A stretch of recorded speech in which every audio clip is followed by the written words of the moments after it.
Gotcha. Ever since the first Gears of War curb-stomped its way into the top of the heap, Gears of War 2 has loomed large on the horizon. It's hard to imagine that Epic could drop the ball after birthing what looked like a sure mega franchise. Players were promised Gears 2 would be bigger, better, and more badass. The final verdict? Done, done, and done.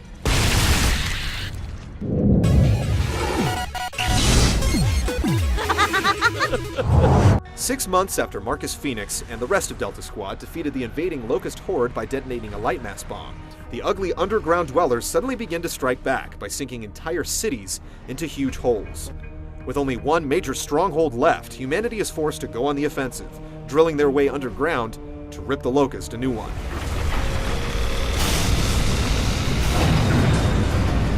As a war story, Gears 2 knows what it's doing. A professional writer is on board this go-around, and from time to time, it definitely shows. There's a little weirdness, melodrama, and cheese, and Emergence whole always somehow sounds horribly wrong, but there's also some real human drama packed between powerful set pieces. The path to the finale hits a variety of moods, emotions, and destinations. If you're already invested in the Gears story, you're in for a ride, and even if you're just in it for the blood and glory, you'll still appreciate it. Thanks for the assist, Cole. Where's the rest of your squad? Here's my squad.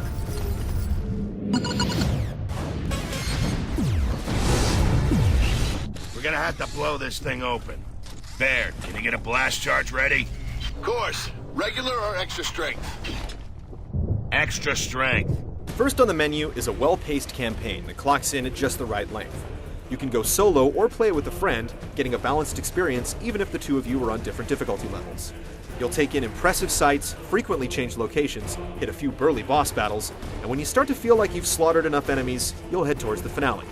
It's a fairly epic chunk of gameplay built around impressive set pieces that takes big ideas and does them justice. Clear times will definitely vary based on skill and difficulty setting, but you can reasonably expect a solid 8 hours of play. The number may stretch even more if you're trying to fill out your war journal, but with the overall fast-paced and so much bloody good work to be done, the incentive to pick up dinky collectibles is honestly pretty low. The real multiplayer meat comes in two forms. Horde is the newest concept, as up to 5 players dig in on one of the game's multiplayer maps to face waves of increasingly difficult enemies. If one man survives, everyone is revived to face the next onslaught. It's repetitive by nature and exposes a few weaknesses in the AI, but it earns its place through challenge and teamwork. The game also includes a wide-ranging assortment of player versus player action. Traditional match types are supplemented with new modes, the most interesting being Submission, that capture the angry moving target game formerly known as Meat Flag, and Wingman, an incredibly fun deathmatch variant that divides players into teams of 2, preserving some of the chaos of a free-for-all while still giving you somebody to watch your back. There's a 10-player max for every match type, and bots are also on the menu to fill in any empty slots. The sheer bulk of content available is a great quality on its own, but it's the gameplay that makes it all worthwhile. Sweet oblivion.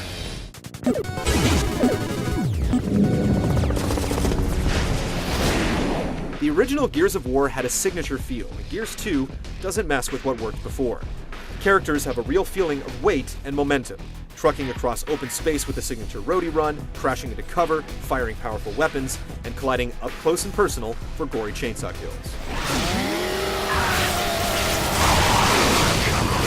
Gears 2 is undoubtedly a sequel to the first.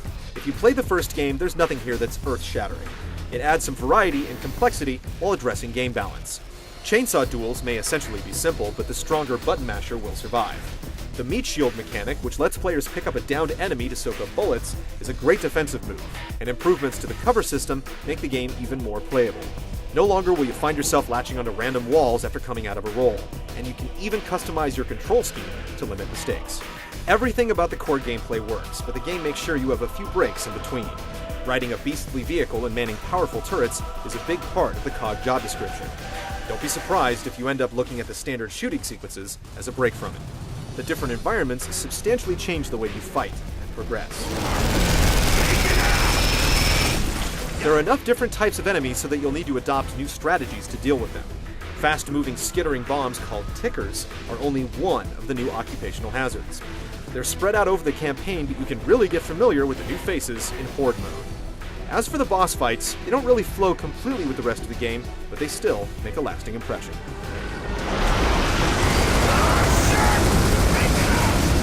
New heavy weapons are worthwhile and hugely enjoyable, adding punch to an already hard-hitting arsenal. The Lancer is as reliable as ever, but you'll definitely be tempted to try out a new chain gun, appropriately named the Vulture, or invest in learning the difficult-to-use but brutally effective Mortar. Grenades as proximity mines adds a new strategic dimension to single-player and multiplayer, and portable cover comes in the form of a sturdy shield that's handy in most modes and absolutely essential in Horde.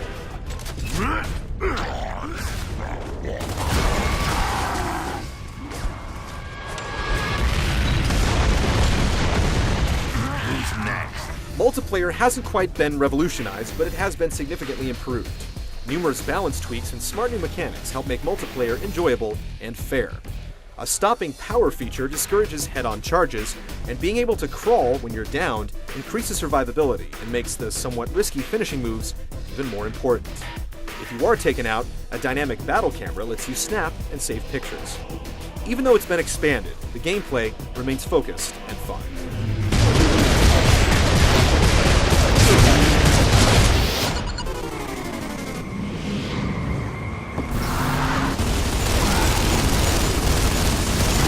The destroyed beauty theme of the first Gears carries over to the sequel, but improved effects and an expanded use of colors other than brown reflect a successful effort to show players new sights and, frankly, impress the hell out of them. You'll see some crazy stuff happen in the second chapter of this war, and you'll have to find out for yourself what that repulsive meat cube demo has grown into. Characters again look larger than life and a little more human than they did before. Gore still looks sick in the best way, with a handful of new finishing moves and the already infamous chain sodomy animation. The game consistently manages to put impressive holy crap worthy stuff on screen. Your ears get their fair share of candy too. Voice work is almost always right on, and the music is epic, foreboding, and dangerous. Damn. Talk about a graveyard.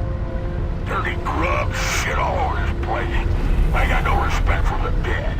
You may be able to pick out some problems with the presentation, like a rare flatline or blurry texture, but the overall level of quality is absolutely top-notch. And a mature content filter that censors blood and swearing might even make it ESRB friendly. Maybe.